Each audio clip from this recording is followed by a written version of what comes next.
Hi,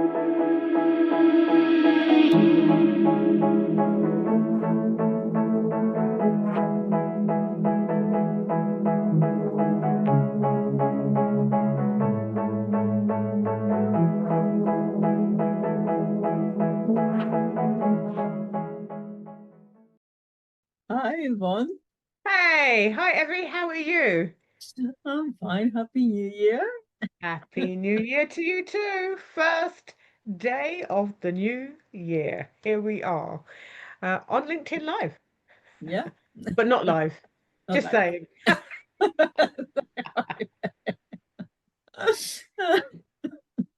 So, so first of all, of course, how has the holiday been?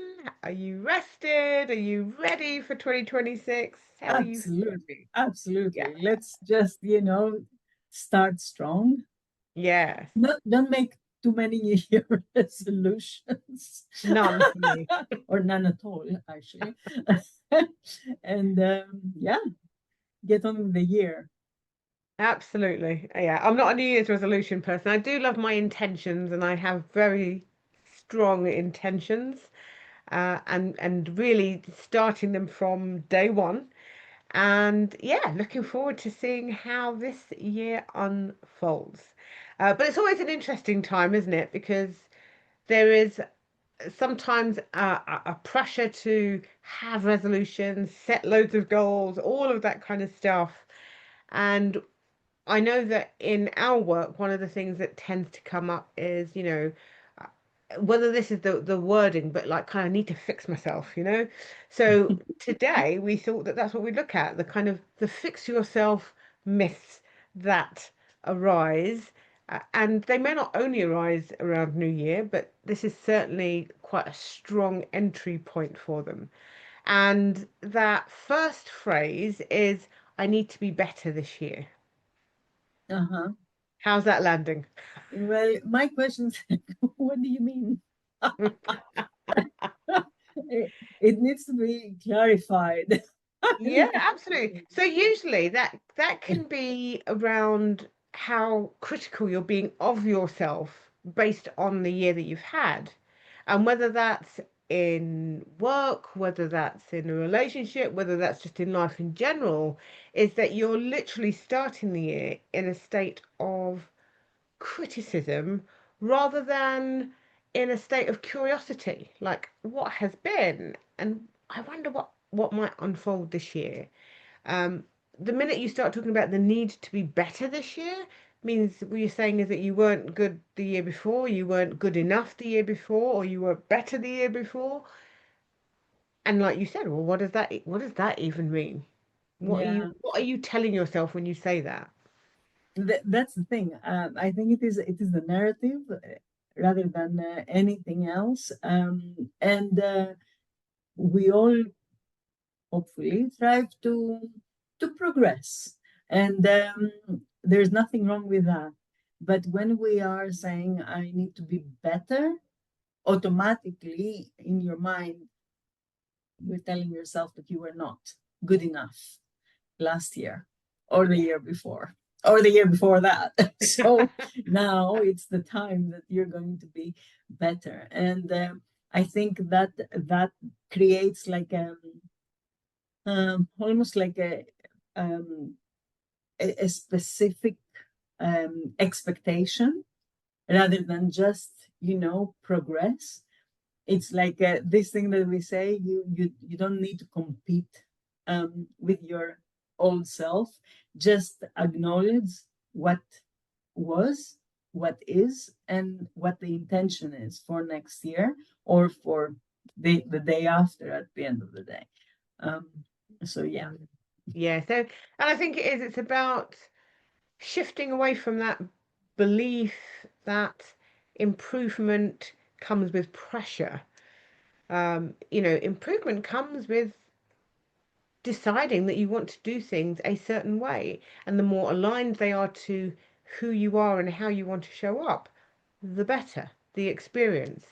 Um, and so I think, typically like the hyperachiever might use a phrase like this, the judge, which is in all of us, Yep. is likely to kind of bring that up. Well, you didn't do this and you didn't do that. You didn't, so you better do better this year. So we need to just be, and so the words may not be those exact words, but similar phrases that still feed into I didn't do enough, I need to do more, I need to be better. Um, and feeling that that's the driving force for the year that's coming. And actually, when I think about the new year, the driving force for me has got nothing to do with being better. It's to do with it expanding and evolving. So completely different language for me means completely different things. There is growth there, but this is about me evolving as a human being, me expanding my knowledge, my life experiences. And there's a richness to that. Whereas if I say to myself, I need to be better, that for me immediately feels like a pressure and literally feels like me saying, because you're not good enough yet. But that's the thing, you see, it's just a shift of language, and there is a completely different expectation from self. Um, Also, the expansion and the evolvement sort of comes with joy, comes with curiosity, comes with all these wonderful words that we know, and the feelings. That allow for that expansion, that allow for this spaciousness to thrive and stuff. Um, the moment you become the judge of yourself and saying why you did not achieve, or what you have to achieve, or as you kept saying, need. Well, what is that need? Who has said that you need to do that? These are the questions we need to ask this time of the year, since it is also the time where we reflect, and depending on the age that we are, we reflect even more. And it is nice to, like, embrace the reflection, and give it that sense of a growth tool, rather than a punishment or a judgment or whatever Yeah, usually comes with that. yeah. And I think also when we think about words like better, there is an element of competition that also comes into that. So it's not just that I need to be better because I need to be better than I was last year, but I need to be better than so and so because they did more than I did last year.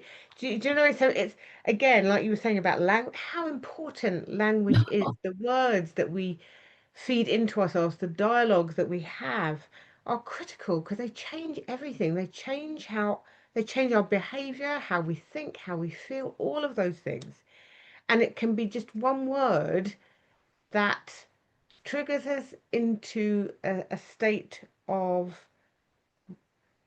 self-doubt, um, lacking self-worth, or that triggers us into a state of limitless potential.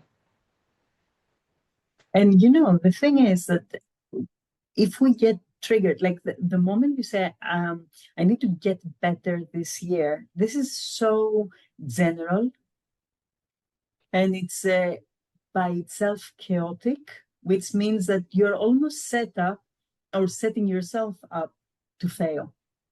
Because what is the real intention there? What is the expectation?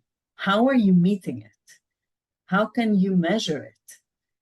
All these things that are good tools to have if you are, like, in that growth, like, mindset, in that growth sense. So I think that the myth is that it's sort of everything, like it's spherical. It covers everything, supposedly, but it doesn't cover anything at all. It's just there for something to be said, Yeah. and eventually give you some more evidence of how bad you are because you did not become better. Yeah. Yeah. Yeah. And it's almost, even when you say better than what? Yeah. Better than who? Yeah, like that whole thing, the measurement thing, completely. Okay, let's go on to phrase number 2, which is I'll focus on myself once I've fixed everything else. There's a way to start a new year. Oh. Okay. So, yeah, so I'll focus on myself once I've fixed everything else. Well, this sounds like so many of the phrases we've covered in the past in very different, using different languages, but that whole thing about the irrelevance almost of self, or, you know, it's not that I don't value myself, but I value myself less than these other things that must happen. And it's something that I don't, for me, I guess in my work, because it's something that does come up and it's said in so many different ways, it always comes back to if you're not nourishing yourself,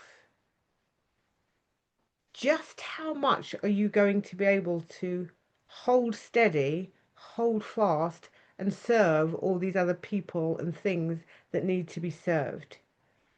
You know, when you finally run out of steam, then what? And not just then what for you, but for all those things that you've been holding, because now they can't be held because there's nothing left for you or in you to make that happen. So, yeah, this is such a huge one where I will always say self-care first. Whatever you do, however high up in your career, whatever business you have, focus on your self-care is the priority because it is literally the strategy that you put in place to do all the things that you hope to, want to, intend to achieve. I have no words. Like you really covered everything in such good way. And the one thing that comes up for me when I hear somebody saying that is okay, what is it that is stopping you? Why are you using this as like, are you sure you're not using this as an excuse as well? These are the things. And I know I like, and I always apologize when I use the word excuse. For some people it can be a trigger word, and I completely understand it. But let's be honest with ourselves. When things like that come up, when wording like this comes up, just ask yourself, is it true? Is it true?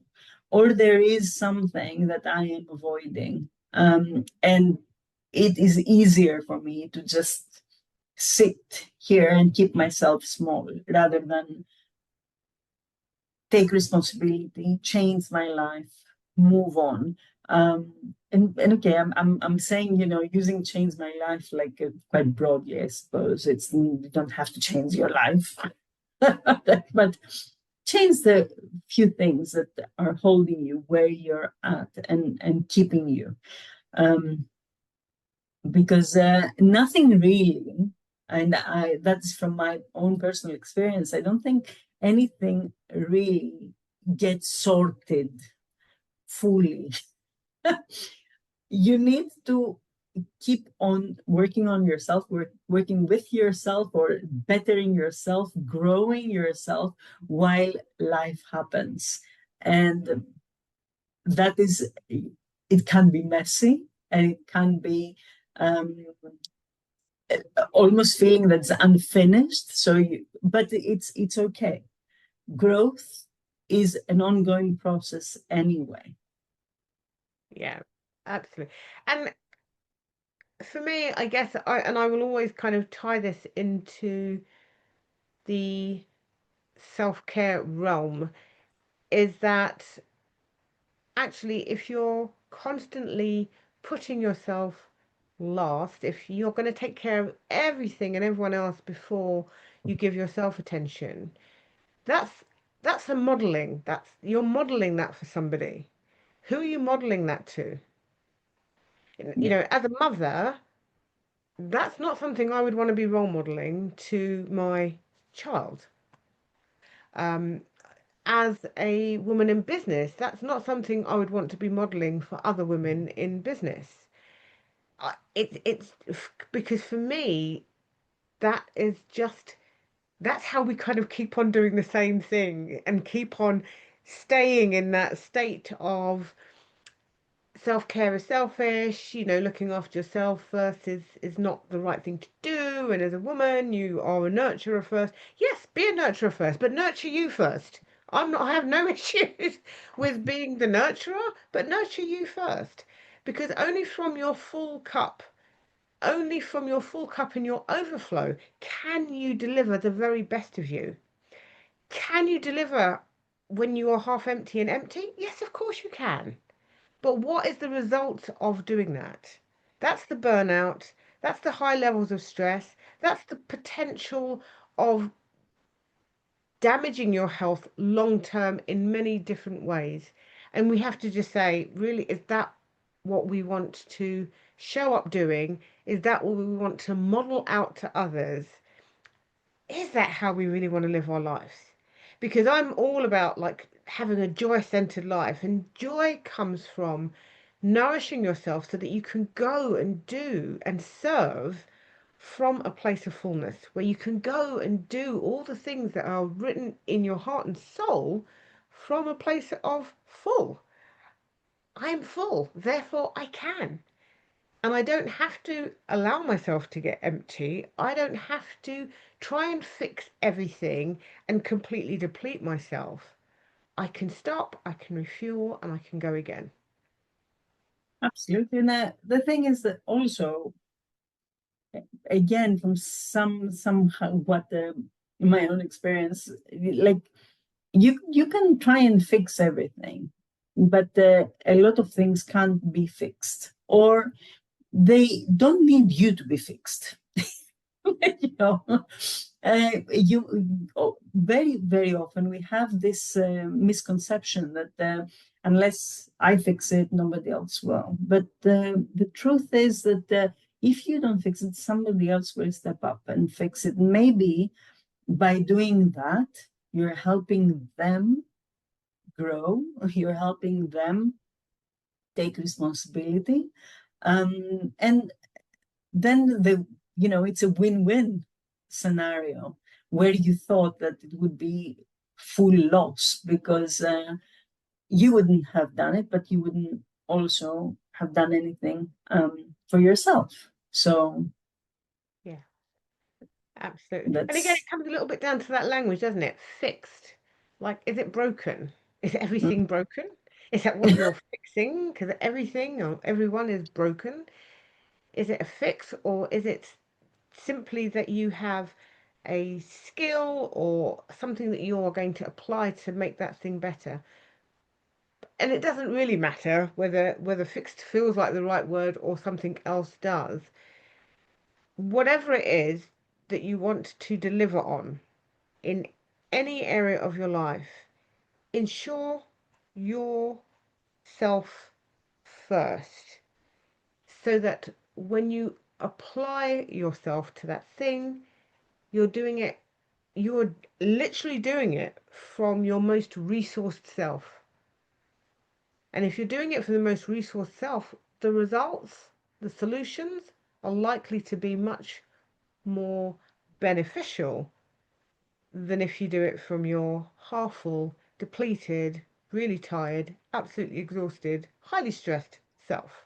Right? And I'm using those words and I'm kind of like building up that thing because so many of us work from that place. We sit here, we talk about it, sometimes we laugh and we joke about it, but we know that there are lots of people who are every day operating from that place of exhaustion, of stress, and they just won't take their foot off the pedal.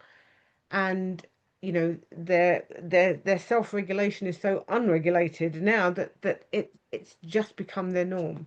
Um, and for me, the new year is such a wonderful time to really take account of that and start thinking, okay, what are the micro nourishing things that I can do for myself that allow me to stay feeling feeling able, not just being, and feeling able and capable from a place of joy, not just feeling able and capable because I've got to do them.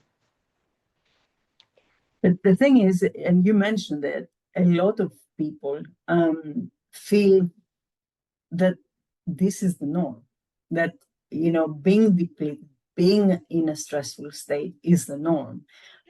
This is my work, so I expect that, to be stressed. Or my family has always been like, I don't know, crazy, and that's why we are all stressed. It's okay, it becomes like some sort of narrative that they or stories that we tell ourselves constantly. And I see it with clients of mine that they really don't. I mean, if they're not stressed, or if they get, or you get them to that state of not being stressed for that, but for a few moments, they don't recognize themselves. They don't recognize that is a state, that could be a state, Mm. which is quite a thing, if you think about it. So it is important for all of us to take that moment and get back in ourselves, and look for the place where we are completely calm and um, completely ourselves, without having the burden of everybody else around us, and trying to fix them first before we come and find who we are, or where we sit in that joyful space that you're talking about, Yvonne. Yeah, yeah. And the reality, and I say this certainly from my own experience, is that the more self-regulated I am, the better I operate, the better I show up, not just for myself, but for my clients, for my family, for my friends.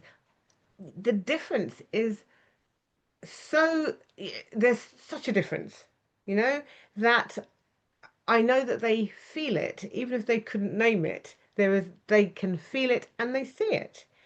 So I feel that, yeah, we need to come back to, I think, this time of reflection in the new year and really think about, in the midst of all these things that I'm planning to do, the goals that I'm setting, what am I doing for me? What am I doing to ensure that I stay connected to myself, or I reconnect to myself? What does that look like? And then just get a sense of, what does that feel like? What would that feel like for me? Literally feel like. And what impact would that have on all of these other things that I'm telling myself I want to do, achieve, intend, whatever. Yeah.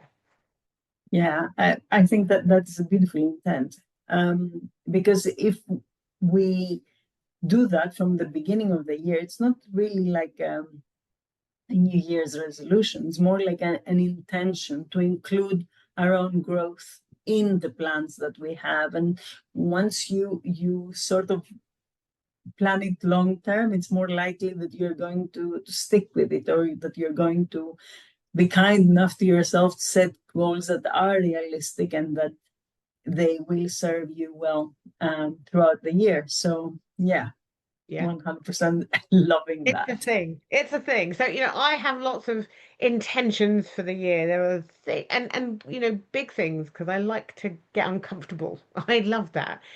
But as I was talking to you earlier before we came on to do this, I was saying to you, I have a holistic practitioner who I've devised my self-care plan with. So on top of the things that I do for myself, and I do micro things for myself pretty much every day, and I also do my training and things like that.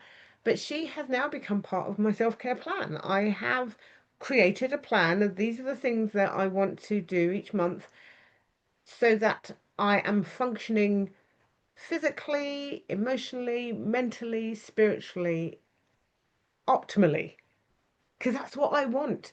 And I want it for myself, but I also want that so that I can do the work I'm here to do, and so that I can also model what that looks like, so that hopefully others think, oh, I want to be able to show up for the things that I'm doing with that much energy, with that much, with, yeah, yeah, that's the way to go. Absolutely. I mean, Hey, why not? Why wouldn't you want to go that way? just say, Yep, of course. Uh, excellent. Any so, thoughts? Anything else, time Evie? to say goodbye. It is. It is.